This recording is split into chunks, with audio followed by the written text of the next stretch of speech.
సంవత్సరం ప్రతి ఒక్కరూ సుఖ సంతోషాలతో వర్ధిల్లాలని Christian outreach centre director doctor M S Williams ఆకాంక్షించారు. కాకినాడ రూరల్ మండలం రమణయ్యపేట గ్రామం రాయుడుపాలెంలో గల క్రిస్టియన్ అవుట్ రీచ్ సెంటర్ చర్చ్లో న్యూ ఇయర్ ఆరాధనను ఘనంగా నిర్వహించారు. Church administrative pastor Stephen Anand దైవ ప్రార్థన చేసి ఆరాధనను ప్రారంభించారు. కార్యక్రమంలో భాగంగా church senior pastor M S Williams new year ఆరాధనను నిర్వహించారు. కార్యక్రమంలో భాగంగా చర్చ్ క్వయర్ స్తుతి గీతాలు ఆలపించారు. ఈ సందర్భంగా చర్చ్ ఆఫ్ క్రైస్ట్ డైరెక్టర్ జ్ఞాన సుధీర్ ముఖ్య అతిథిగా పాల్గొని న్యూ ఇయర్ సందేశం అందించారు. Pastor Stephen Anand new year గ్రీటింగ్స్ను తెలియజేశారు. ఈ కార్యక్రమంలో పెద్ద సంఖ్యలో సంఘస్థులు, మహిళలు, విశ్వాసులు పాల్గొన్నారు. ఉన్నటువంటి స్థితిలో కొనసాగాలి.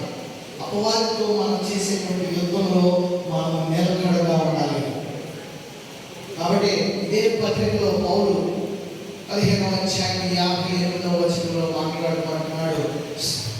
కాగా నా ప్రియ సహోదరులారా, మీ ప్రయాసము వ్యర్థము కాదని ఎరిగి స్థిరులను రెండవ మాట కదలని వారు, స్థిరులు కదలని వారు. Stand fast, steadfast and